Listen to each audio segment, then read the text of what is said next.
album, wrote the lyrics to, and for right now, that's the movie I'm most looking forward to. Like Red State will totally be cool, but that's the dream project for me. All right, cool. Thanks. Thanks, man.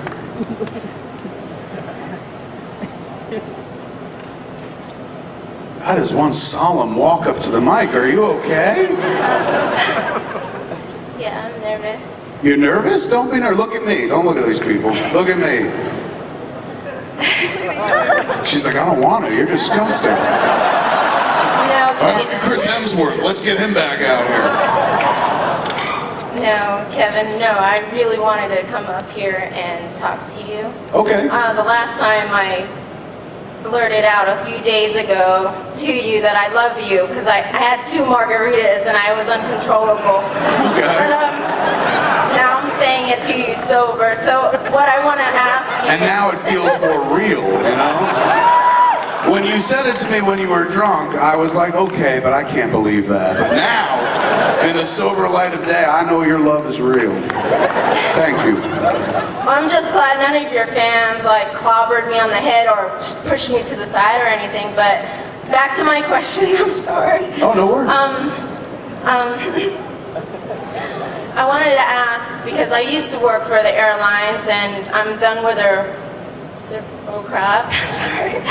No, you can curse. Okay, they're bullshit. Yeah. I don't think I'm ever work there again.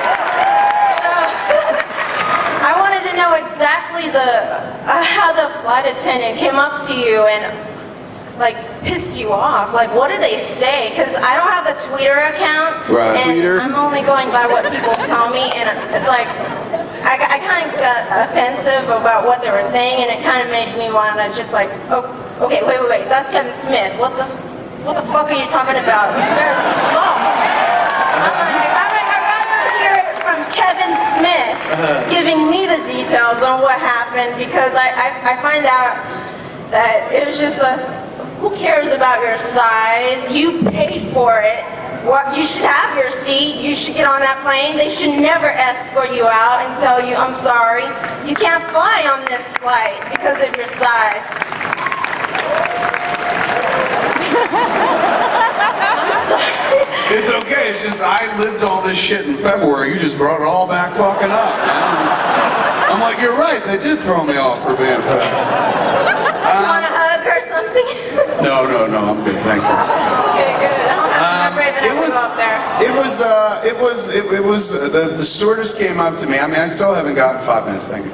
I still haven't gotten the real story. I mean, Southwest put up one story on their blog, then changed it without telling anybody. And the reason they gave was that the pilot handpicked me, said he can't be here, he has to get off the plane. Like, I was sitting in my seat and shit, and I saw the stewardess who I'd been dealing with at the counter coming onto the plane. I had just literally hit my seat, put my bag up, sat down and shit, had my earphones, my buds, was about to listen, and then I see the chick coming down the runway. And I was, for some reason, man, the first thought that like took me was, oh my God, my mother died. And like Southwest is so sweet, they're coming to tell me personally before I take the journey through the air, because she was looking at me with a really grim face coming toward me, and she had come from like yards and yards away, from like 2 gates over. So she comes up to me and she bends down and she's like, Mr. Smith, yeah, I'm sorry, you're gonna have to come with me. And I was like, oh my God, my mother died, didn't she? And she's like, what? No, I mean, maybe, I don't know, you know? She's like, no, it's a safety consideration. I was like, what do you mean, safety? What's terrorists? And then I thought they wanted me to help them fight the terrorists. Because I'd been in a Die Hard movie and shit. You know, they're like, we can't get Willis, but you are the warlock, you know. But it wasn't that at all. She was just like, yeah, unfortunately, you're gonna have to come with me. There's a security issue. I was, what security issue? She's like, safety. And I was like, safety? What do you mean? She's like, you have to be able to put your armrests down. And I was like, oh my God. I said, lady, I just sat down, the armrests are up. Look, put it down, put the other one down. Look, I got the armrest down. It's totally cool. I can buckle my seatbelt and everything. She's like, yeah, but I'm sorry. The pilot said that you have to board the plane. And I said, why? And she's like, can you just come with me, sir? And I go, lady, please don't do this to me, man. Like, I got on the plane, I made eye contact with people who, like, recognize me. This is fucking embarrassing. Please don't do this. And she's like, I'm sorry, since the pilot is telling us we have to go. And I was just like, oh. And I didn't want to fuck around, man. Like, there was a part of me that was like, I'm gonna fucking sit right here, fuck you. But in a post 9/11 environment, I don't fuck around on an airplane, man. Particularly where, like, you're one of those cats who's like, I ain't getting up for shit. And some hero passenger's like, I'll stab him in the neck with a fork. So I was just like, all right, I knew, you know, what am I going to do? I was just like, I was going to fight it, and I was like, fuck it, I'll just get up and comply. I don't want to get arrested by a fucking air marshal and shit. So I get up, and as I get up, I'm turning around facing that way. I get up and I look this way, because I'm going to turn, go out the aisle, get my bag. And as I turn, I make perfect eye contact with a dude who is in my seat 2 rows back, who is twice as fucking wide as me. Like a real big dude and shit. And my first instinct was to be like, he's way fatter, get him! But I would never throw a fellow fatty under the bus, or the plane as it were. So I just kind of fucking didn't say anything. But in that moment, we made perfect eye contact, and I swear to you, what was in his eyes was this. Please don't tell them I'm fat. Please don't tell them I'm fat. Please don't tell them I'm fat. I was just like, don't worry, buddy, your secret's safe with me. So they bounced me and whatnot. They said it was the pilot. The pilot said that, like, he saw me and I was too fat to fit in the seat or something. Meanwhile, the pilot couldn't see me. I was sitting in the front seat of the right-hand bulkhead. And I kept telling the stewardess, not the stewardess, the ticket lady, ma'am, like, there's no way the pilot can see me because I can't see him. And she's like, well, he saw you. And I was like, he can't. Like, if I can't see him, how can he see me? She goes, well, there are mirrors in the world. And I was like, yeah, but not on this fucking plane. And she's like, well, we have phones on the plane. I was like, what does that have to do with anything? I was like, I'm telling you, this guy didn't see me and shit. And then they changed their story. First in the blog, they were like, we're sorry he's so fat, but the pilot said he had to come off the plane and blah, blah, blah. Pilot, pilot, pilot.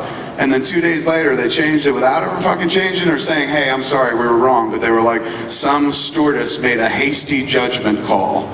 So at the end of the day, I'm like, whatever. You know, it turned me on to driving across the country in a bus, because at first I couldn't fucking fly anymore and shit. Like, right then and there, I knew I didn't want to go near an airport and shit, because I looked up a website that my friend of mine was just like, you got to go to this fucking paparazzi website. I was like, what is it? Gave me the address and I went to it, and there was a thread message board, and there was a post that talked about a bounty being on my head for a picture taken of me.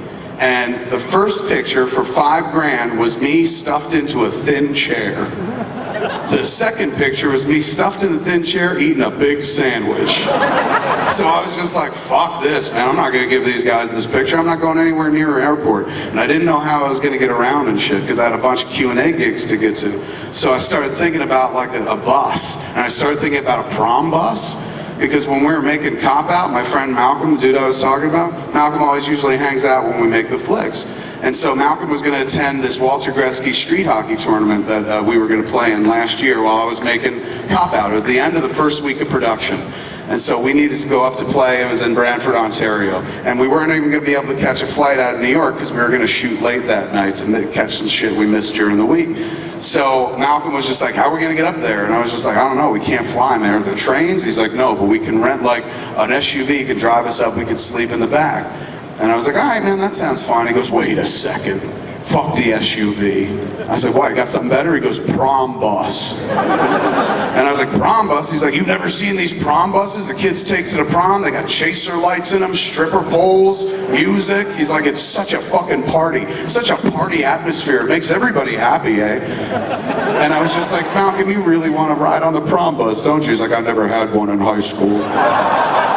So I was like, all right, motherfucker, get the prom bus. We'll take that up to Canada. We'll have drivers. He's like, it'll be great. We'll have lots of room in the back, and we can sleep and shit like that, spread out, lay down. And I was like, okay. He's like, well, we'll probably need pillows for that. And I was like, pillows? He's like, yeah, we should get pillows and blankets. I was like, okay, pillows and blankets. Why don't you go pick them up and shit at Kmart, Target, something like that. And he's like, what design you want? And I was just like, I don't care, Malcolm. I'm not going to use them after we use them. He goes, why? I was like, because we're going to have pillows all over the fucking cum-stained floor of the party bus. This is a prom bus. It's filled with jizz, broken promises, and hearts. Like, the floor is disgusting. And he's just like, all right, well, if you don't care, I'll get whatever I want. I said, okay.